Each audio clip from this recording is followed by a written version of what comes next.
Midsize luxury SUVs, a pretty crowded field. The redesigned Lincoln MKX takes on a number of them, including the ever-popular Lexus RX. We'll talk about how it does here in our first impressions at the auto show. Lincoln's winged grille here, pretty familiar for the brand, sort of connects visually to the headlights.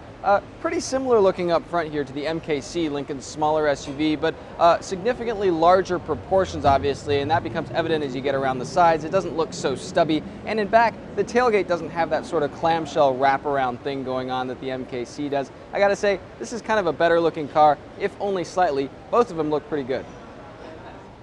The redesigned cabin sort of follows a very similar theme to the previous generation MKX. Sort of plunging lines here come into the center where this center stack is oriented. But one big and very important change, real buttons and real knobs here in the My Lincoln touch system, no more capacitive buttons and knobs. That's a direction that Ford and Lincoln have been going lately. It's a direction we really like. There's a My Lincoln touch system here, familiar quadrants going on. A lot of storage areas actually between kind of some of the lower tiers. You have some space down here. You have a little area stack over here. Not the most accessible space, but easy enough to kind of throw things into. A nice little cubby right here in front of the cup holders. That's cleared up because there's a push button gear selector that goes up here instead of having a gear selector down here. Center console here, deep, a little bit narrow, but again, overall the storage situation is pretty good. Cabin materials, very important in a luxury SUV. Pretty good, soft stuff where your arms and your elbows would land, even areas where your knees might kind of bump up against around here. Speaking of which, this center console, some may find a little bit bulky if you like to spread out a bit, but overall,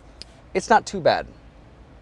Legroom is good in back, and the seat has a reasonably high seating position off the ground for good thigh support. Headroom is okay. It's not abundant, but again, the car here at the auto show has a giant panoramic moonroof. Not sure if that's standard or optional. If it's optional, obviously, not having one will improve headroom in the rear seats. The seat reclines quite a few degrees. This is how far it actually goes back here. It does so with convenient hip point levers. Doesn't move forward or backward, though.